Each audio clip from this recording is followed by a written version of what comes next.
अस्सलाम वालेकुम नाज़रीन, मैं हूं नाज सहतो और आप देख रहे हैं मेरा यूट्यूब चैनल नैरेटिव विथ नाज सहतो। नाज़रीन, अब ईद लगातार 3 दिन पढ़ी गई है और वो 3 दिन ईद गुज़रने के बाद मैं आपको ईद मुबारक भी कहता हूं। और आज इस पे भी गुफ्तगू करेंगे कि पाकिस्तान या हमारी सोसाइटी एक किस किस्म का समाज बन गया है कि जिसमें हम ईद जैसे मौके को भी अगर एक दिन नहीं मना सकते तो क्या कंट्रोवर्सीज़ खड़ी करना लाजमी है या कंट्रोवर्सीज़ के अलावा भी ईद मनाई जा सकती है। गुफ्तगू को आगे बढ़ाएं इससे पहले आपने अगर ये यूट्यूब चैनल सब्सक्राइब नहीं किया है तो नैरेटिव विथ नाज सहतो को सब्सक्राइब कर लें। वीलॉग्स देखें, आपको पसंद आते हैं तो लाइक करें, कमेंट करें, शेयर करें। अगर आप सब्सक्राइब कर लेंगे तो आपको बेहतर होगा, आपको अपडेट मिलते रहेंगे और जो हम चीज़ अपडेट करेंगे उनका नोटिफिकेशन भी आपको मिलेगा। तो नाज़रीन, हम गुफ्तगू कर रहे थे कि इस मरतबा अजीब माहौल में ईद हुई है। ये ईद साल में ईद उल फितर एक मरतबा आती है, फिर ईद उल अज़हा आती है और ये ईद उल फितर जो है कई सालों से पाकिस्तान में ये रिवायत बन गई है कि मुतनाज़ा और तकरारी हो जाती है। उस पर तक मतलब इस सेंस में तकरारी बन जाती है कि कुछ साहबान हैं जो इसरार करते हैं कि 29 रोज़े हुए, कुछ साहबान होते हैं कि नहीं 30 रोज़े हुए। और ये काम 60s लेट 60s तक तो इंडिपेंडेंटली होता था। पाकिस्तान के शहरियों को ये इजाज़त होती थी कि वो अपनी रूसू जो उनका अक्ल दानिश फ़हम और इस्लामी शायर कहते हैं जो उनके मुताबिक बना ये ईद बनाए। लेकिन बाद में ये हुआ कि ज़ाहिर है हर रियासत में जैसे दूसरे पावर्स हैं तो एक पावर जो है मज़हब के वास्ते से भी आहिस्ता आहिस्ता इन्फ्यूज़ किया गया और जुल्फ़िकार अली भुट्टो को जिस तरीके से घेरा गया और फिर उससे रिलीजन के हवाले से मुख्तलिफ़ फ़ैसले लिए गए। उसमें ये फ़ैसला भी हुआ कि ये जो मून साइटिंग कमेटी है वो भी बनी है और उसके बाद से ये रस्म चली कि ईद कम ही मौक़ों पर एक दिन हो सकी। और ये इस मरतबा तो हद हो गई कि 3 दिन ईद चली है पाकिस्तान के कुछ इलाकों में। जिस दिन आम तौर पर 29वां रोज़ा रखा जा रहा था उस दिन ईद मनाई गई। फिर दूसरे इलाकों में जो 30 जो रुयत हिलाल कमेटी ने फ़ैसला किया उस दिन ईद मनाई गई। और कुछ इलाकों में तो रुयत हिलाल कमेटी जिस दिन ईद मना रही थी उसके दूसरे दिन यानी गुज़श्ता दिन ईद मनाई गई। ये इंतहा थी।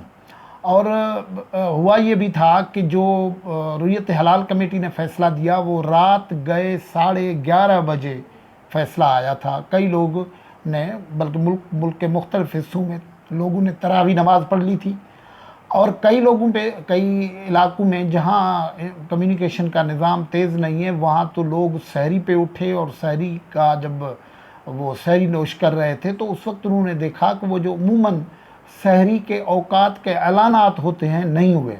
तो फिर उन्होंने मालूम किया तो उनको पता लगा कि नहीं ईद हो गई है, यानी सुबह के वक्त में ईद हो गई। और उस वजह से पाकिस्तान के दूर दराज के इलाकों में ज़ाहिर है ये कोविड की वजह से लोगों का कम्युनिकेशन भले सरकार कहे कि कटा हुआ था और हमने ट्रांसपोर्ट बंद की थी, लेकिन लोगों ने न तो उन दिनों में ये उस तरीके से SOPs पे अमल दरामद किया। कुछ न कुछ हुआ, ज़ाहिर है एक हद तक हुआ, वो उस किस्म की रश और वो नहीं हुई। लेकिन इसलिए लोगों को ये हुआ कि एक शहर से दूसरे शहरों पर प्राइवेट ट्रांसपोर्ट जो उनकी पर्सनल ट्रांसपोर्ट या खानगी ट्रांसपोर्ट थी उस पर वो रात भर वो सफ़र करते रहे। उसकी एक गवाही तो वो ख़ुद मोटरवे और दूसरे पुलिस के इदारे दे सकेंगे कि रात भर ये हाईवेज़ जो थे उन पे गाड़ियाँ चलती रहीं, उनको तकलीफ़ हुई। फिर दूसरा ये भी हुआ कि कंट्रोवर्सी बढ़ी, मतलब एक गांव में इस किस्म के ये जो कंट्रोवर्सी होती है उससे प्रॉब्लम ये होता है कि छोटे से छोटे कस्बे और बड़े से बड़े कस्बे में भी पोलराइजेशन बढ़ती है। कुछ लोग रुयत हिलाल कमेटी के साथ होते हैं, कुछ नहीं होते हैं। उससे भी बड़ा नुकसान जो हुआ कि वो कंस्पायरेसी थ्योरीज़ ने काम करना शुरू किया। और वो कंस्पायरेसी थ्योरीज़ क्यों काम करना शुरू करती हैं? मिसाल के तौर पर ये जो हुकूमत है उसका भी उसमें थ्योरीज़ को बढ़ाने में बड़ा रोल है। मिसाल के तौर पर मिनिस्टर हैं इस वक्त फवाद चौधरी साहब, इंफॉर्मेशन के मिनिस्टर हैं। वो कुछ अर्सा पहले तक साइंस एंड टेक्नोलॉजी के मिनिस्टर थे और जब वो मिनिस्टर थे तो उस वक्त जो रुयत हिलाल कमेटी के चेयरमैन थे मुफ्ती मुनीब रहमान साहब, उनके साथ उनकी वो जो ट्वीट पे झड़पें होती थी और वीडियो पे झड़पें होती थी।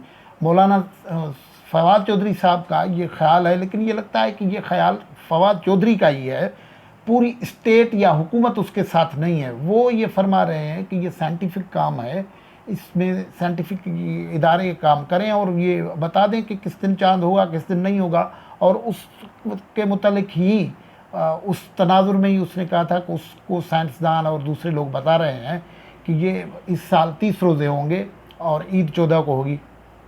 लेकिन जब ये बयान उन्होंने दिया तो 29 की शाम को भी उन्होंने ये बयान दिया, और उसका जवाब आया कहाँ से, मजहबी उमूर के जो वज़ीर हैं नूरुल हक कादरी साहब, उन्होंने कि भाई पाकिस्तान में इदारे बने हुए हैं, हर एक अपना काम करे। ये यहाँ ये याद आ गया इनको कि ये यहाँ सिर्फ इदारे काम आ गए, बाकी पाकिस्तान के इदारे जब अपने इदारे से स्टेप अप होते हैं, स्टेप आउट करते हैं, तब ये नूरुल हक कादरी साहब जैसे लोग नहीं बोलते। तो उन्होंने कहा कि ये बने हुए हैं, उनको करना चाहिए और कंट्रोवर्सी उनको मानना चाहिए, उनको काम करने देना चाहिए। सीधी सी बात, वो रुयत हिलाल कमेटी की बात कर रहे थे कि और उसमें मुदाखलत नहीं होनी चाहिए।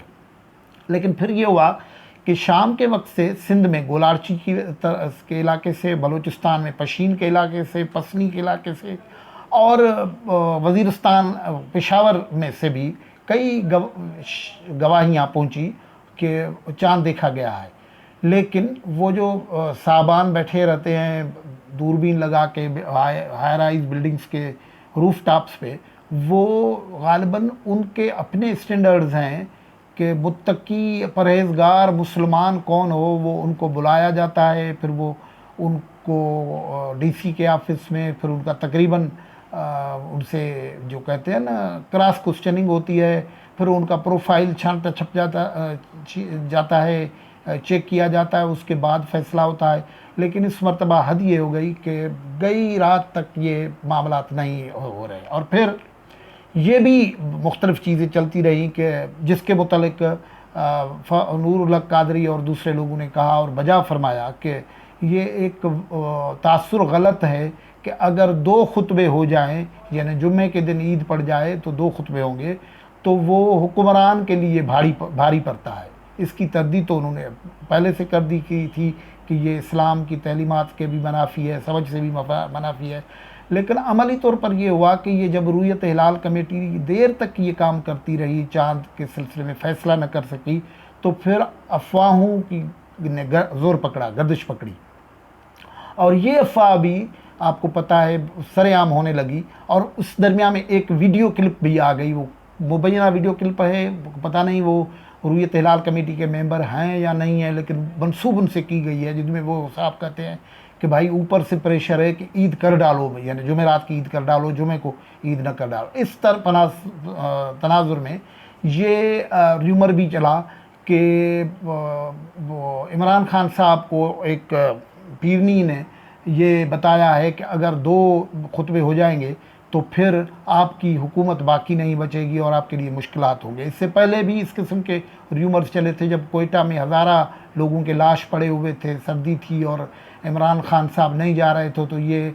अफवाह जो है वो चलते रहे कि उनको मना किया गया है कि आप लाशों की वाली जगह पे न जाएं, तो वरना आपकी हुकूमत चला जाएगी। एक मरहले पे ये भी अफवाह चली थी कि उनको वो बाहर नहीं जा रहे हैं, एक फला मौके पे उनको बाहर जाना था लेकिन वो गए नहीं, उनको मना किया गया है कि समंदर के ऊपर से सफ़र न करें। तो इस किस्म की तोहम परस्ती के हवाले से मुख्तलिफ अफवाह चलते रहे, जिनकी मैं नहीं समझता कि कोई हकीकत हो सकती है। लेकिन बहरहाल ये इमरान खान से मंसूब चीज़ें हो गई और उससे बड़ा तनाज़ा हो गया। और फिर उसके बाद ये जो 3 दिन गुजरे हैं, 2 दिन गुजरे हैं, जिसमें हमने लोगों से बात की है, मुख्तलिफ लोग, तो ये बहस भी काफ़ी ज़ोर पकड़ रही है और वो काफ़ी ग्राउंड ले रही है कि भाई अगर ये इस किस्म का मामला है तो फिर इसको शहरियों के ऊपर, मुसलमानों के ऊपर छोड़ दें। ये मज़हब जो है बंदे और अल्लाह के बीच में ताल्लुक़ है, जहाँ जिसको जिस दिन ईद चाहिए होती है वो कर लेता है, तो उससे क्या पड़ जाएगा, क्या फ़र्क पड़ जाएगा, ये भी बताना पड़ेगा। ज़ाहिर है ये सवाल तो है ना, वो बताना पड़ेगा। वो ये दलील दे रहे हैं कि भाई ये भी तो होता है ना, सऊदी अरब में एक दिन ईद होती है, पाकिस्तान में दूसरे दिन होती है, बांग्लादेश में अलग होती है, दूसरे किसी मुसलमान मुल्क में अलग दिनों पे होती है। और ये रुयत हिलाल कमेटी जो है, जिसपे इतने खर्चे पैसे वैसे आते हैं, ये इनका जो रोल है, उनका साइंटिफिक रोल है, उसको भी देखना चाहिए। कई मुस्लिम ममालिक में ये कमेटी मौजूद नहीं है, तो फिर ये क्यों पाकिस्तान में इस किस्म का मामला हो रहा है कि हर मरतबा ये ईद जो है मुतनाज़ा होती है। और ईद मुतनाज़ा होने का एक सबब ये है कि ये एक फ़ैसला रुयत हिलाल कमेटी करती है और दूसरा फ़ैसला उनके बाहर के लोग करते हैं। मुफ्ती पोपलजई साहब जो पेशावर वाले हैं, वो काफ़ी दिनों से ये काम करते थे। बीच में इमरान खान की नई हुकूमत आई थी, तो उसको एक मरतबा तो दुबई भेज दिया गया था और वो उस तरीके से कंट्रोवर्सी खड़ी नहीं हुई थी, लेकिन इस मरतबा वही खड़ी हो गई। तो ये एक सीरियस इशू है जिस पे ज़रूर डिस्कशन होनी चाहिए और इसको कोई उस किस्म का मजहबी तकरार नहीं बनना चाहिए, लेकिन इस पर ये मुख्तलिफ ऑप्शंस जो दूसरे ममालिक में होते हैं, साइंटिफिक एमनेस्टी का मामला, फिर वो जो इस्लामी तकाज़े हैं वो भी लाजमन नज़र में रखी जाए। दूसरे ममालिक जिस तरीके से करते हैं उनके तजर्बात से भी फ़ायदा लेना चाहिए। आज की गुफ्तगू से इजाज़त, अल्लाह हाफ़िज़।